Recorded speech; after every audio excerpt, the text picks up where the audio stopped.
Hello and welcome to SoCal Prep Report with Eric Sondheimer of the Los Angeles Times. I'm Randy Rosenbaum. We're at Redondo Union High School.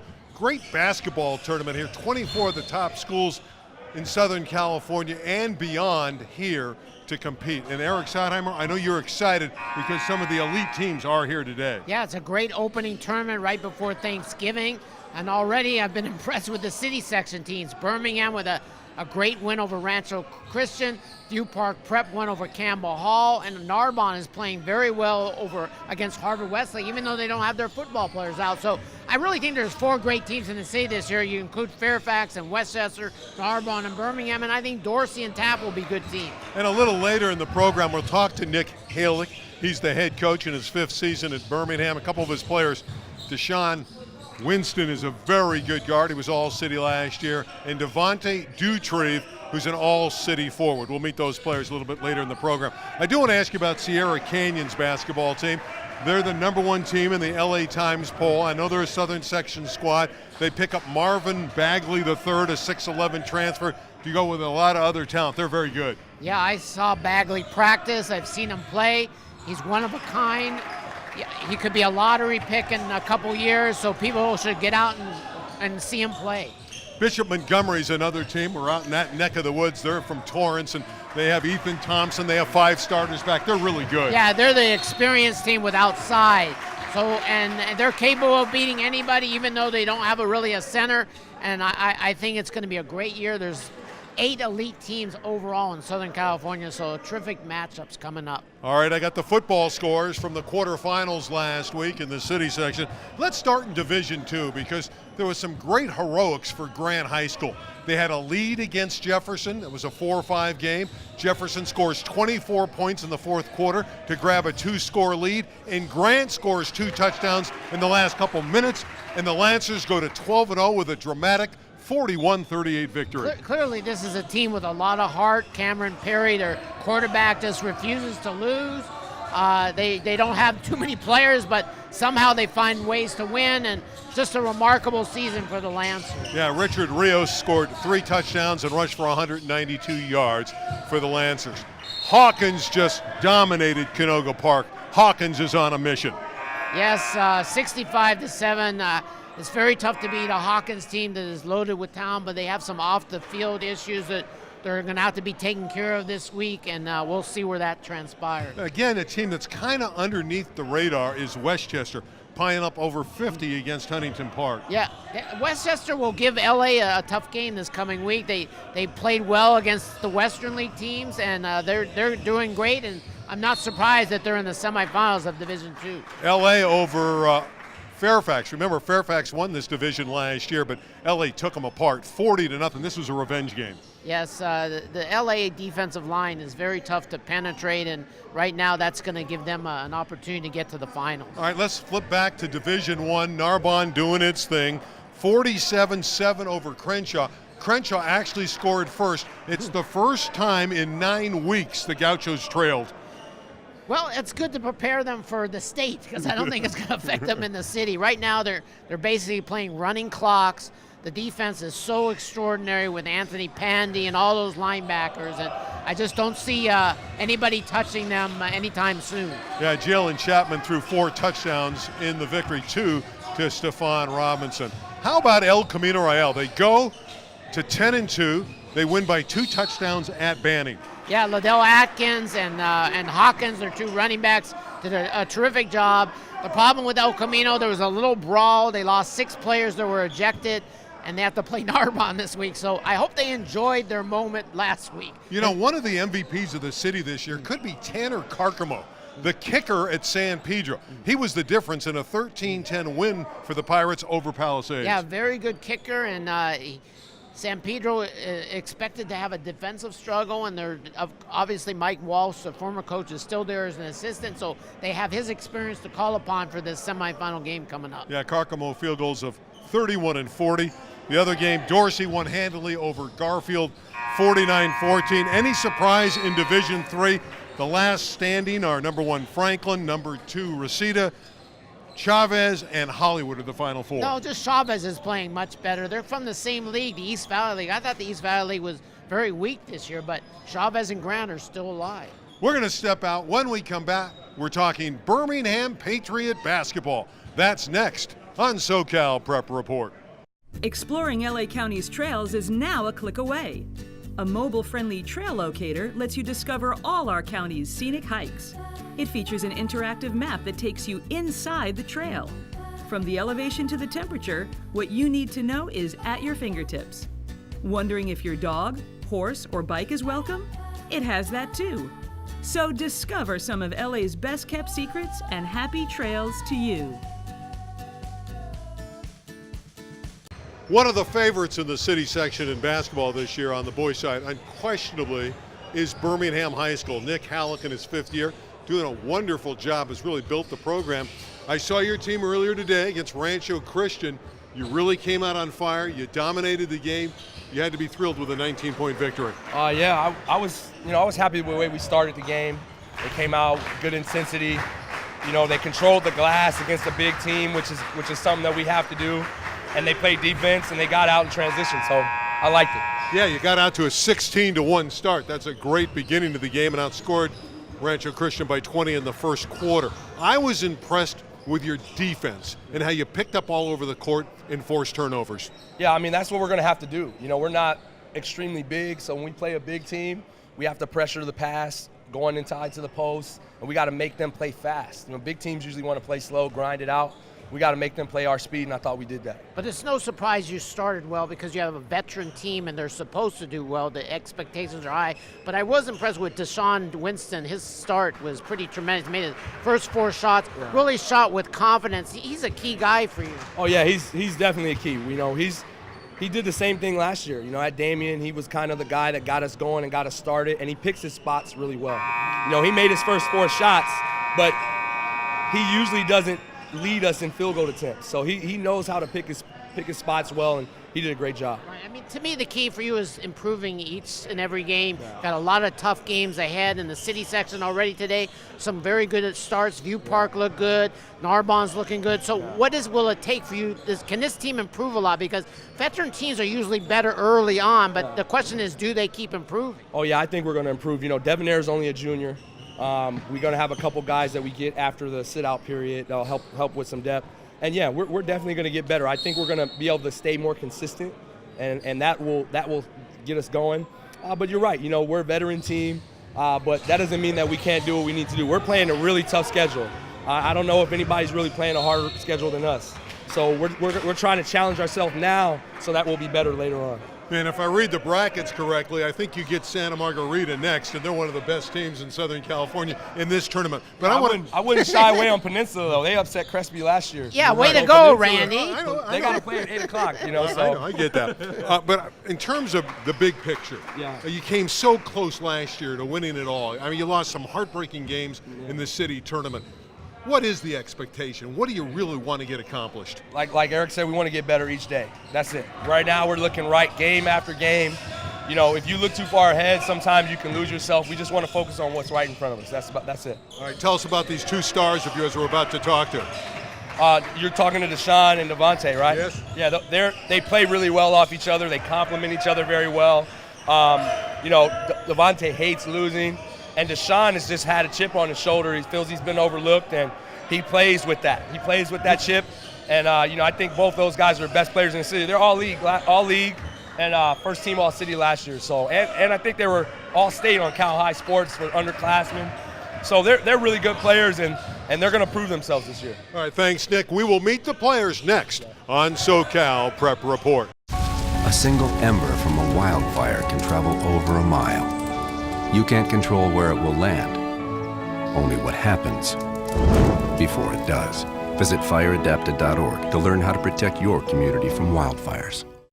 2 of the great stars for the Birmingham Patriots, and again, they figure to have a terrific year. Devontae Dutrieve, all-city up front forward, and the guard, Deshaun Watson, another all-city player. I'll start with Devontae here. I hear, according to your coach, you hate to lose. I know you don't lose very often. What do you like when you don't get a W? What I like, I don't like anything, because when I lose, I try to get back in the gym to get better and better every day. I was impressed with your explosiveness around the basket. Is that your game? Are you a guy that likes to play around the basket, or can you go outside and do damage there as well? Or I play outside. I'm just doing whatever to get the W today. That was rebounding and trying to get to the basket. What's the difference in your game this year, in your senior year, compared to like previous seasons for the Patriots? I'm better on my passing. I make more assists than I try to score. And, yeah, more assists. And I got Deshaun Winston here. And Deshaun, you came out on fire tonight. You had 20 points. You made your first 4 shots. Your coach says you play with a chip on your shoulder. What does he mean by that? Well, my freshman and sophomore year, I played at El Camino, and they didn't give me much playing time. And I was like, I need to go somewhere where they can let me do what I do and work hard. And that's why I came to Birmingham. And then coach lets me do what I do. Right. And how good can this team be? I mean, we have you ranked in the LA Times very highly. We think you can be a legitimate city title contender and a lot of experience back. Well, we can do really good this year. I feel like the sky's the limit with us because it's all of us, his little brother, and then we just play hard and nothing can beat that. And we all have heart. Mr. Winston over there just said about your little brother, but your little brother isn't so little. He's pretty good too. Tell us about his game. His game is just he's gonna beat you to the basket or he's gonna cross you over and pull up. And the West Valley is always a competitive league. What do you expect from the West Valley this year? I expect it to be pretty tough, but I think we got it this year. You know, Taft's always pretty good. Yeah, but I think we got them this year. And Birmingham, you came so close last year in the city tournament. I know that's a long way down the road. And Deshaun, I'll throw it out to you. What is this team going to have to do to get over the hump and win it at Fairfax where you came so close last year? Well, to get over the hump, I feel like we have to, during the third and fourth quarter, we have to settle down and run our plays like most good teams would do and trust our coach and what we do in practice and work out and trust our training. Today's game, you guys really played good defense, did a lot of trapping. That seems to me the key for you guys because you don't really have a lot of size. Yeah, since we don't have a lot of size, we realize that, and we make sure we get the rebound and push it as fast as we can because that's our advantage. We don't have big guys, and Devontae's our big guy, but yet he can grab the rebound and still push it down the fast break and start the break, and we get our break faster, and I feel like that's more an advantage to us. Winston and Dupree, two of the great names in the city section. Watch for Birmingham this year. When I get older, I want to be an agricultural scientist because I like finding out new things and helping other people. I want to be a police officer. I just want to be a model. I want to be an FBI agent because I get to save many lives. I want to play basketball. Author, filmmaker. We need to give these children a chance to succeed. I know I was a foster child. Be a foster or adoptive parent. Share your heart, share your home. He's really one of the top guards in all of Southern California. Jamal Baker, Roosevelt High School in Eastvale, California, in the Riverside County area. And Jamal, it's great to see you here, and congratulations. I know you're on to California after this year, but certainly you're concentrating on your senior year. What do you expect in your last season on campus? Man, just being with my team for the last year. I'm not ready to go just yet. I want to just stay in Southern California as long as I can and just work out so I can be ready for next year. What do you want to get accomplished in your senior year? What do you want to work on? Just winning everything I can. I'm more of like a team guy more than an individual guy. So just winning everything I can, winning state, winning CIF, just everything we can. Last time I saw you, you were making that great game-winning shot against Fairfax in the state tournament. You love playing at Fairfax, and you're a great three-point shooter. What are some of the other things you've been working on in the offseason? Just everything, like ball skills, defending, just working on everything because I don't want to just be known as a shooter. I feel like I'm more of a scorer, and I can facilitate as well. So just been working on everything. You're known as kind of the player got away from the city section because your dad was a great player at Manual Arts High. Do you ever get to play him one-on-one, and who wins those games? I used to, but now that he's a little bit older, we just do shooting competitions, and he gets me for the first couple of minutes till he gets tired, and then after that, I usually end up winning. There you go. Jamal, you're 6'4", but you're a point guard, so you got great size for the position. What goes through your mind playing point guard? What do you want to get accomplished on a game-in and game-out basis? Just getting my teammates involved and picking my spots, because since I have the ball in my hands, I'm able to pick my spots whenever I need a shot. And just getting my teammates involved because I like to see my teammates do well as well. Well, congratulations on a terrific career. Best of luck in Cal and certainly this year at Roosevelt. Thank you.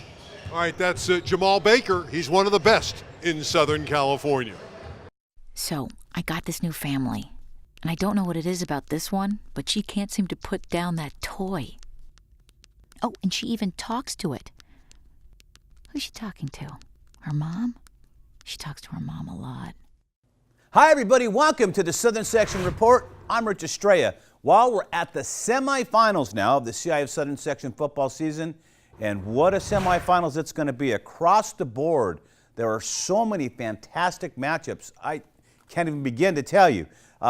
One thing I got to say, the CIF Southern Section hit it big. They hit it big in one way. Start playing these teams in the finals, in the playoffs, in geographical areas. Move them around. Make teams travel 300 miles to play one game. It's the best thing they ever did. There's so many competitive matchups. I love it. I can't wait to the semifinals. Right now, let's check out and see how everybody did last week and who's in. Let's start with Division I. All right. Oh, Division I. Such a great division indeed. This is without question the best playoff field in the history of the CIF Southern Section. You have to go back to 1968 to find one as good as we're about to see. We'll get to that in a few minutes, but before we do, let's look at the results once again of the quarterfinals. The nation's top-ranked team, Mater Dei, beat Vista Murrieta 63-30 to advance to the semifinals. The 30 points put up by Vista Murrieta is the most any team has scored on Mater Dei this year. The Monarchs have posted 4 shutouts this season and will now face the nation's 9th-ranked team in Rancho Cucamonga. Rancho took it to Mission Viejo 42-26 on the Diablos' home field, no less. They never lose there. The loss snaps Mission Viejo's 39-game win streak. Rancho Cucamonga was down 13-0 to start the game. I thought, uh-oh, but in the second half, Rancho dominated. The nation's 17th-ranked team, the Diablos, are now out of the playoffs, and the win sets up a semifinals matchup with the nation's top-ranked team, Mater Dei. So Mater Dei and Rancho Cucamonga will go at it. The game's at Orange Coast College. It's number 1 Mater Dei against the nation's 9th-ranked team, Rancho Cucamonga. You got to ask yourself, how could it possibly get better than this? Well, it does, actually, and it does in this bracket. It was Corona Centennial, 66-35 winner over Chaminade. St. John Bosco had a similarly easy time defeating Rancho Santa Margarita, 54-14.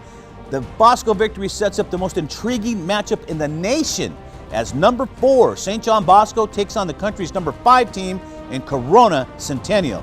This one is being played at Cerritos College in Norwalk. Kickoff is slated for 7:30. You don't want to miss that one. So let's review Division I semifinals. Of the 4 teams, Mater Dei, Rancho Cucamonga, Centennial, and Bosco all are ranked in the nation's top 10. And Mater Dei, Bosco, and Centennial are all ranked in the nation's top 5.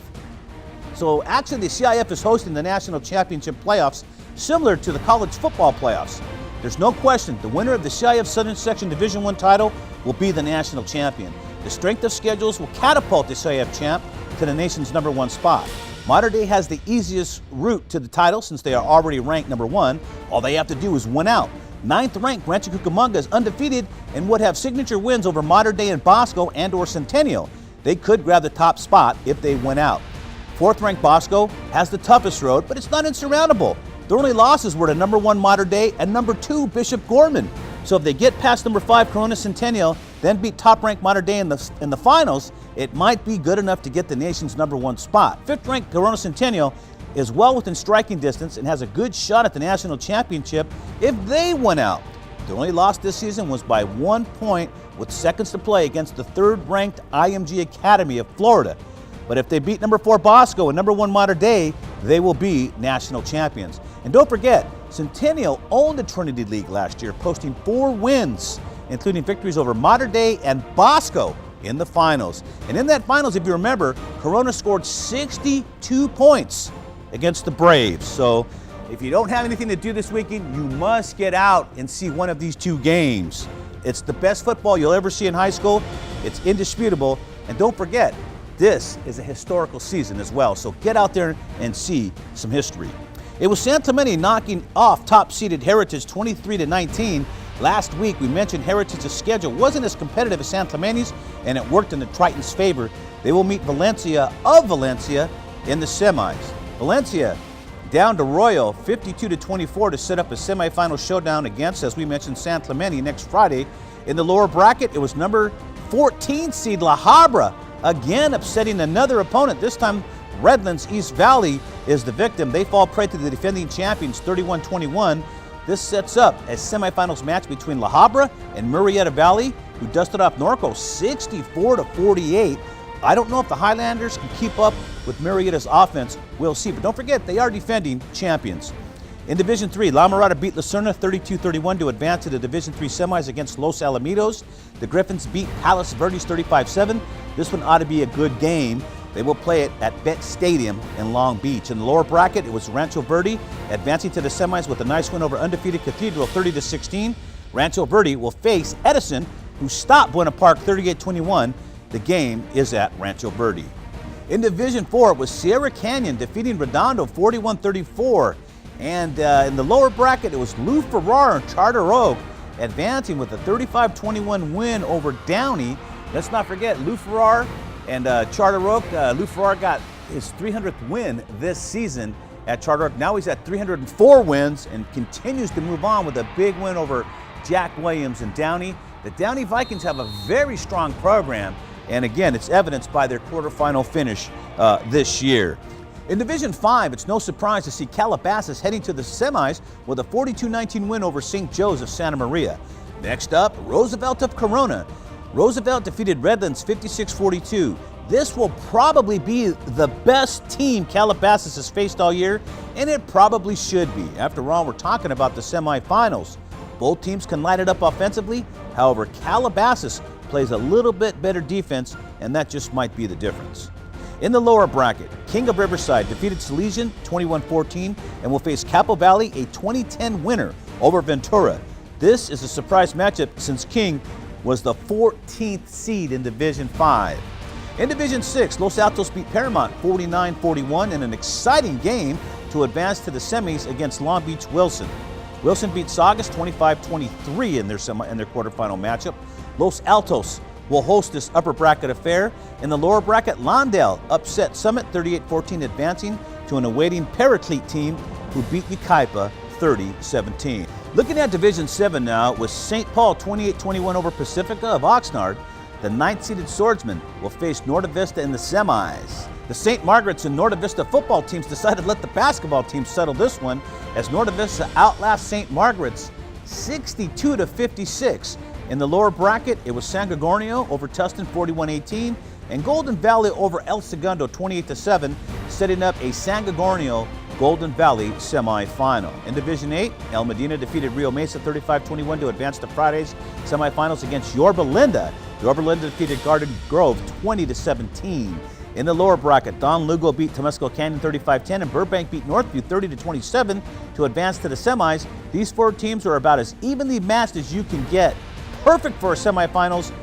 Both these games are toss-ups. In Division 9, Valley Christian, in another dominant display, defeated El Rancho 37-12, and now they get to face Notre Dame of Riverside.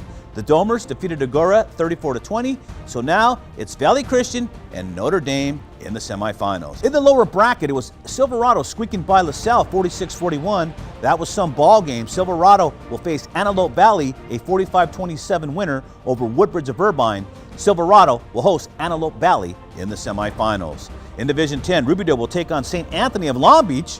Rubidoux defeated Irvine Beckman 41-26, while St. Anthony dusted off Dos Pueblos 60-28. In the lower bracket, it was Lusinger over JW North 49-39, and Aquinas blanked Pasadena Poly 49-0, setting up a semifinal matchup between Lusinger and Aquinas.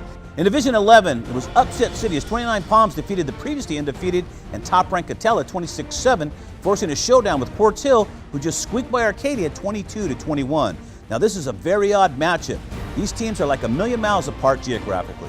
In the lower bracket, it was Montebello, a 17-10 winner over Covina. The Oilers will face Valley View, 50-13 winner over Rancho Alamitos. Valley View will host Montebello in the semis. Moving on to Division 12, Arroyo of El Monte defeats Shure 42-28 to move on to the semis against Sergestrom, a 42-36 winner over Calvary Murrieta. In the lower half of the bracket, Rancho Mirage will host St. Genevieve. The winner will move on to the finals. And in Division 13, Santa Ana continues to show its dominance with a 41-0 win over Azusa. They will face Laguna Beach in the semis. They defeated Boron 21-14 to reach the semis. In the bottom half of the bracket, we will find El Monte advancing against Rancho Christian. South El Monte will host the semifinal game. Well, to this point, it's been a very entertaining season and a great way to end it. Tons of great matchups. SoCal is again the mecca for high school football. With 4 teams in the nation's top 10 and 3 in the top 5, says quite a bit about the Southern section. Next week, we will come to you from the CIF Championship Luncheon, where we will have interviews with the finalists as we prepare to end the CIF Southern section season and we begin the quest for state crowns. For the Southern Section Report, I'm Rich Estrella. So, I'm kind of new here, but I've noticed a trend. My human does this funny thing where she goes around and gets all my toys, and then she hides them in that basket by the door. It's like, hello, that's where you put it last time. You were the worst at hide and go seek.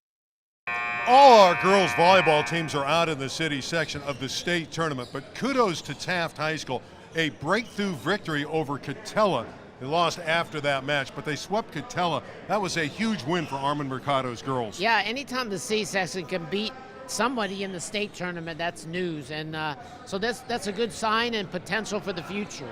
And University also won a match as well in the state tournament before they got bounced out. All right, let's talk about all these semifinal football games that are this week. Let's start in D1, Division I, El Camino Real at Narbonne.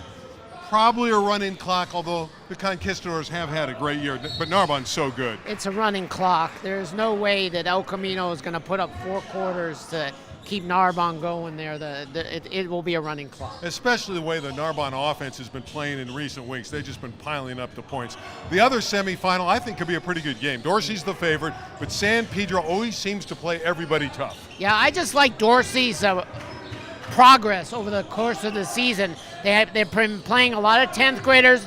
All of them have gotten a lot of experience, and now you're seeing that development, and so they're a very dangerous team for when they play Narbonne next week, and I think they will play Narbonne. Division II, I guess the feature game is top-ranked Hawkins. They're undefeated, 12-0. Grant, that team with the big heart, is 12-0, but they're out of the East Valley League. Nobody gives Grant much of a chance, but you never know. They're unbeaten. I really don't give them much of a chance. Neither do I. Unless something happens to Hawkins, and right now the city section has scheduled a little hearing early in the week, and we'll see what happens out of that. The other semifinal game could be interesting. Westchester scores a lot of points. LA's very talented. They're coming off the shutout over Fairfax. LA's the favorite. Yeah, LA's the favorite, but Westchester will give them a very good game. They have the kind of passing game that can cause LA trouble if the defensive linemen don't make some sacks, and that's the key for LA. They got to go out there and put some sacks on the quarterback. Division III, Franklin's the top seed. They host Chavez. Franklin I like a lot, but Chavez has shown that it can be competitive, but I like our buddy Danny Tejas to do well. Yeah, Tejas is great, so is Bobadilla, the quarterback. I've been on their bandwagon all season long. The other semifinal, Hollywood goes to Reseda. Reseda hasn't been this far in a tournament in many, many years. Yeah, this is a great opportunity for Reseda to get to the finals. Hollywood has pulled off some upsets. It's another dangerous game, but I like Reseda with its home field advantage. I think, Eric, you'll probably be here until 10, 11 o'clock tonight. There's one basketball game after another.